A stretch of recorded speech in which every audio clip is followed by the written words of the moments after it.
यह कहानी है एक ऐसे आदमी की जो जेल के अंदर पूरी जिंदगी के लिए फंस जाता है। अब उसे इस जेल में अपनी बाकी की पूरी जिंदगी बितानी थी, लेकिन जब उसे पता चलता है कि उसकी बेटी की जान कुछ ही दिनों के लिए है तो वो यहाँ से किसी भी कीमत भागने का फैसला करता है। लेकिन उसे क्या पता था कि उसका ये फैसला एक सपने में बदलने वाला है। तो कहानी की शुरुआत में हमें एक आदमी फ्रैंक दिखाया जाता है जो एक बुक पढ़ रहा था। उसके चेहरे से साफ पता चल रहा था कि वो यहाँ खुश नहीं है। दरअसल उसे इस जेल में अपनी पूरी जिंदगी बितानी थी और ऐसा वो हरगिज नहीं चाहता था। वो अपनी आधी जिंदगी यहाँ बिता चुका है और अब वो बाकी की जिंदगी अपनी बेटी के साथ गुजारना चाहता है। इधर हमें कुछ कैदी दिखाई देते हैं जो एक लॉन्ड्री रूम में नाली का ढक्कन खोद रहे थे। वो जैसे तैसे करके उस नाली का ढक्कन तोड़ देते हैं जिससे वहाँ एक बड़ी सी सुरंग बन जाती है। वो सब एक एक करके उस सुरंग से बाहर भाग निकलते हैं। आखिर में ब्रोडी नाम का कैदी वहाँ फ्रैंक के आने का इंतजार करता है, लेकिन काफी देर तक इंतजार करने के बाद भी उसे वहाँ फ्रैंक का नामो निशान तक नहीं मिला। इसलिए वो मजबूरन उसे अकेला छोड़कर उस सुरंग में कूद जाता है। लेकिन जल्दी में ब्रोडी अपनी टोपी वहीं भूल जाता है। लेकिन तभी मौके पर फ्रैंक वहाँ पहुँच जाता है। वो पहुँचते ही ब्रोडी की टोपी उठाकर वहाँ से नीचे कूद जाता है। इसके बाद हमें फ्लैशबैक का सीन दिखाया जाता है जहाँ हम फ्रैंक को देखते हैं जो एक धोबी था। उसका काम इस जेल में मौजूद सब कैदियों के मैले कुचैले कपड़े धोने का था। वो हर रोज की तरह कैदियों के कपड़े धो धो कर थक चुका था। उसे इस जेल में अपनी पूरी जिंदगी बितानी थी, इसलिए अब मजबूरन वो इस काम को कर रहा था। उसे पता था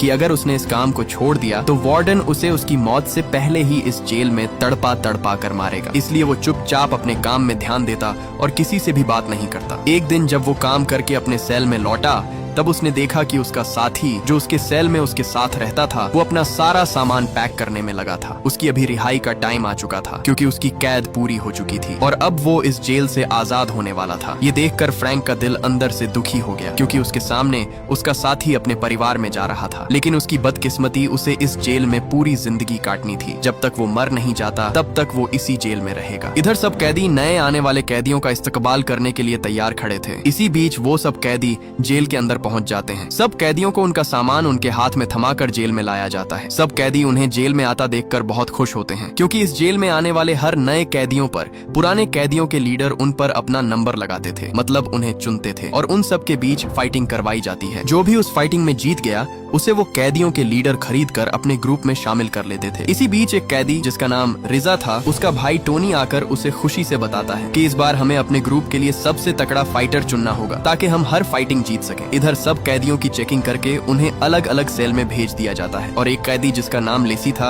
उसे फ्रैंक के सेल में भेजा जाता है। उस सेल के अंदर आते ही लेसी को सिर्फ और सिर्फ बुक पढ़ने की जगह और सोने के लिए 2 चारपाइयां दिखाई देती हैं। इसके बाद रात होने पर सब कैदियों को अपने अपने सेल के अंदर जाने के लिए कहा जाता है। लेकिन उसी रात फ्रैंक के लिए एक गार्ड लेटर लेकर आता है। जब फ्रैंक उस लेटर को खोल कर पढ़ता है तो उसके अंदर लिखा था कि फ्रैंक के कई साल घर न आने पर उसकी बेटी ने अपनी जान लेने की कोशिश की है और अब वो हॉस्पिटल में एडमिट है और उसकी हालत बहुत सीरियस है। यहाँ तक कि डॉक्टर ने भी उसे जवाब दे दिया है कि अगर कुछ दिनों तक उसका दिमाग शांत न हुआ तो उसकी जान जा सकती है। ये सुनकर फ्रैंक के पैरों तले जमीन ही खिसक जाती है क्योंकि उसकी बेटी ही उसका सब कुछ थी और अब उसकी बेटी की जान खतरे में है। इसलिए वह अंदर ही अंदर सोचने लगता है कि चाहे कुछ भी हो जाए वह हर हाल में अपनी बेटी से मिलकर ही रहेगा। फ्रैंक अपने दिल के सुकून के लिए सीधे एक चर्च में आता है, लेकिन वहाँ चर्च बंद था। एक गार्ड आकर उसे बताता है कि अभी टाइम खत्म हो चुका है, अब तुम सुबह ही आना। इसलिए वह वापस जाने लगता है, लेकिन वहाँ वह गार्ड फ्रैंक के चेहरे पर दुख देखकर उस चर्च का दरवाजा खोल देता है। चर्च के एक कोने में फ्रैंक उस लेटर को देखकर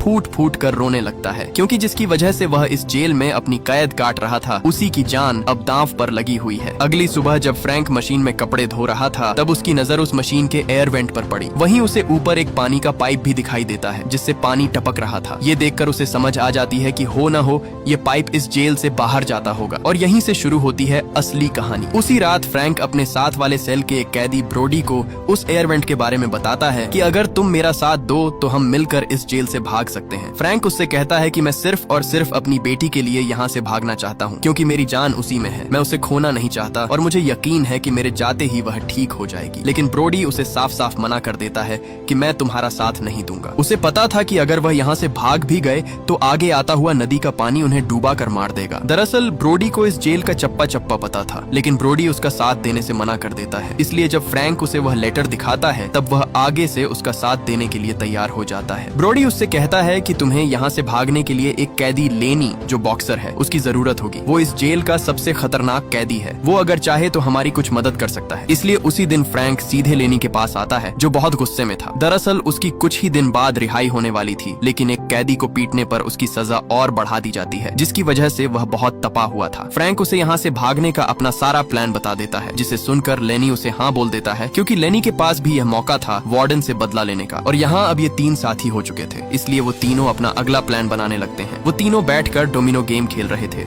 लेकिन किसी को क्या पता कि वो गेम खेलने के बहाने यहाँ से भागने का प्लान बना रहे हैं। यहाँ फ्रैंक उन्हें बताता है कि अगर हम लॉन्ड्री वाले कमरे से भागेंगे तो सबको पता चल जाएगा और हम पकड़े जाएंगे। और तो और उस जगह से पानी गुजरता है, वह रास्ता भी बहुत छोटा है, हम चाहकर भी वहाँ से नहीं भाग सकते, इसलिए हमें किसी दूसरे रास्ते से लॉन्ड्री रूम तक पहुँचना होगा। फ्रैंक उनसे कहता है कि मैं जब उस दिन चर्च में था तब मुझे वहाँ एक दीवार मिली जो लक्कड़ से बनी हुई थी और अब वह पुरानी होने की वजह से कमजोर पड़ चुकी है। हम उस दीवार को तोड़कर आसानी से सीवर तक पहुँच सकते हैं। लेकिन लेनी उससे कहता है कि अगर हम गार्ड के सामने से उस चर्च के अंदर गए तो उसे हम पर शक हो सकता है। लेकिन फ्रैंक भी कोई आम कैदी नहीं था, वह अपनी आधी जिंदगी इस जेल में बिता चुका था। अब वह एक शातिर कैदी बन गया था। उसे यहाँ इस जेल में कब क्या करना है ये सब वह सीख चुका था। और तभी वह एक पाउच लेनी को देता है। लेनी उस पाउच को जैसे ही खोलता है तो उसके अंदर गंदम का आटा था, जिस पर उस चर्च की चाबी का छापा लगा हुआ था, जो उस दिन फ्रैंक ने चालाकी से आटा लेकर उस चाबी को आटे पर छाप लिया था, जिसे देखकर लेनी के होश ही उड़ जाते हैं, क्योंकि वो दोनों खुद को बड़ा चालाक समझ रहे थे। लेकिन फ्रैंक उनसे भी 2 कदम आगे निकला। फ्रैंक उनसे कहता है कि हम उस मशीन के एयर वेंट को काटेंगे कैसे,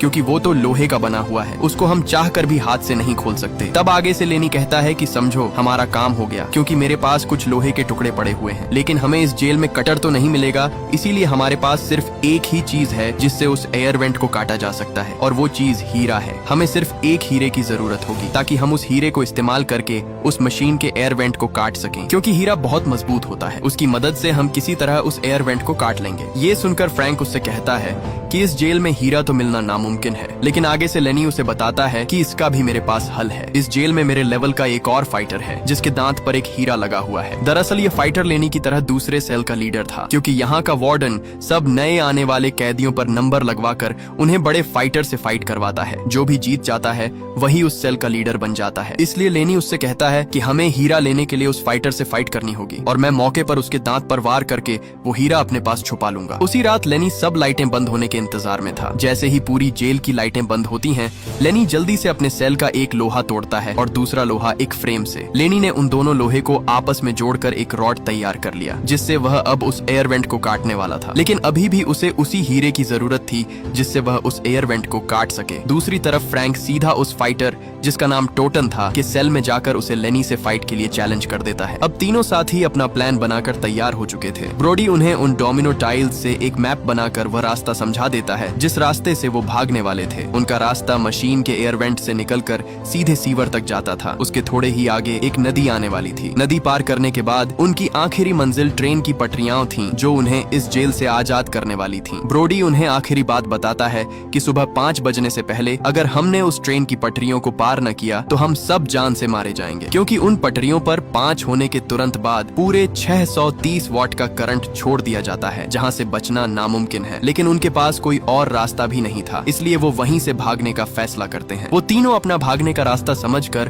पूरे 3 दिन बाद इस जेल से भागने वाले थे। इधर ऊपर खड़ा टोनी उनके बीच चलती सारी प्लानिंग देख रहा था, जिससे वह समझ जाता है कि ये तीनों कुछ तो बड़ा और खतरनाक काम करने वाले हैं। इसके बाद लेनी उस फाइटर के साथ फाइट करने के लिए तैयार खड़ा था। उस फाइटर के चेहरे से साफ पता चल रहा था कि वह किसी दरिंदे से कम नहीं। सभी कैदी फाइट देखने के लिए इकट्ठे हो जाते हैं। वहाँ सब कैदी उस फाइटर के जीतने के लिए जोर जोर से नारे लगा रहे थे। इसी दौरान फाइट स्टार्ट हो जाती है। लेनी उस पर अपने 2 मुक्के बरसाता है, लेकिन तभी आगे से वह उसे इतने जोर का मुक्का दे मारता है कि लेनी वहीं पर ढेर हो जाता है। लेकिन लेनी की आजादी का यह आखिरी मौका था, इसीलिए वह हिम्मत करके उठ खड़ा होता है। उठते ही लेनी ने अपना पूरा जोर लगाकर उसे ऐसा मुक्का दे मारा कि उसका दांत उसके मुंह से उखड़कर सीधा नीचे जा गिरा। लेकिन इससे पहले उस दांत को कोई और उठाता, लेनी मौके पर ही उस दांत को अपने पास छुपा लेता है। इसी दौरान वह बहाना बनाकर बेहोश हो जाता है ताकि उसे और न लड़ना करना पड़े, इसलिए उसे बेहोश होता देख गार्ड्स आकर उसे वहाँ से ले जाते हैं। उसी रात लेनी अपने सेल के अंदर हीरे को उस लोहे के रॉड से जोड़ रहा था। उस हीरे को जोड़ते ही वो एक नुकीली तेज धार कटर जैसी रॉड तैयार कर लेता है। अगले दिन नहाते समय टोनी फ्रैंक के पास आता है। वो उससे कहता है कि मुझे तुम्हारे बारे में सब पता है, तुम तीनों यहाँ से भागने का सोच रहे हो, लेकिन ये सोच मैं तुम्हारी कभी पूरी नहीं होने दूंगा। टोनी उसे धमका कर कहता है, मुझे बस 1 किलो का ड्रग का पैकेट चाहिए, नहीं तो मैं तुम्हारा सारा प्लान वार्डन को बता दूंगा और तुम अपनी सारी जिंदगी यहाँ कुत्ते की तरह मरोगे। इसलिए ये सारी बात फ्रैंक ने अपने साथियों को बता दी कि टोनी को एक पैकेट चाहिए, तभी वो हमारा पीछा छोड़ेगा, नहीं तो हम सब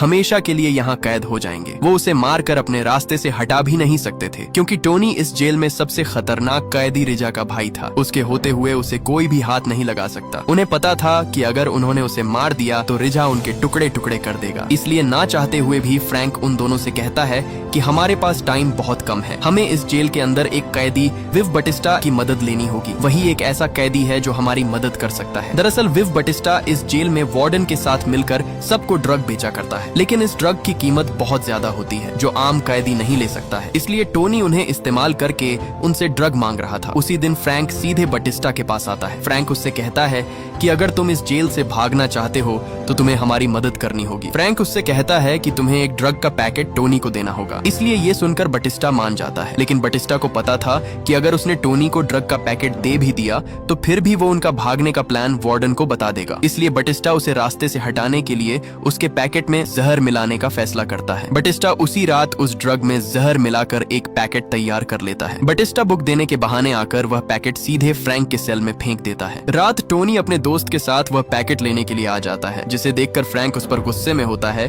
कि मैंने तुम्हें अकेला आने के लिए कहा था, क्योंकि अगर यह बात बाहर तक फैल गई तो उनका सारा प्लान फेल हो जाएगा और वे सारी जिंदगी यहाँ कैदी बनकर रह जाएंगे। लेकिन टोनी आगे से कहता है कि मैंने जो कहा है वो करो, मेरा पैकेट मुझे दो, नहीं तो तुम्हारा सारा पोल खोल दूंगा। इसलिए फ्रैंक उसके हाथ में वो ड्रग का पैकेट दे देता है। लेकिन इससे पहले टोनी वहाँ से जाता, वो फ्रैंक के साथ ही लेसी को तंग करने लगता है, क्योंकि टोनी की नजर पहले दिन से ही लेसी पर थी। लेकिन लेसी भी कच्चा खिलाड़ी नहीं था। आगे से वो कुर्सी उठाकर उसके सर पर लगातार दे मारता जाता, जिसे देखकर टोनी का साथी वो पैकेट लेकर वहाँ से भाग निकलता है। लेसी अब टोनी को छोड़ने वाला नहीं था। वो एक सरांदा उसके मुंह पर दबाकर उसे मारने की कोशिश करता है, लेकिन मौके पर फ्रैंक उसे रोक देता है। उस पिटाई की वजह से टोनी की हालत बुरी हो जाती है। लेसी ने उसकी इतनी पिटाई की कि वो ठीक तरह से चल भी नहीं पा रहा था। वो रेंगता रेंगता जैसे ही सीढ़ियों के पास आता है, वो एकदम सीढ़ियों से नीचे जा गिरता है और गिरते ही टोनी की वहीं पर मौत हो जाती है।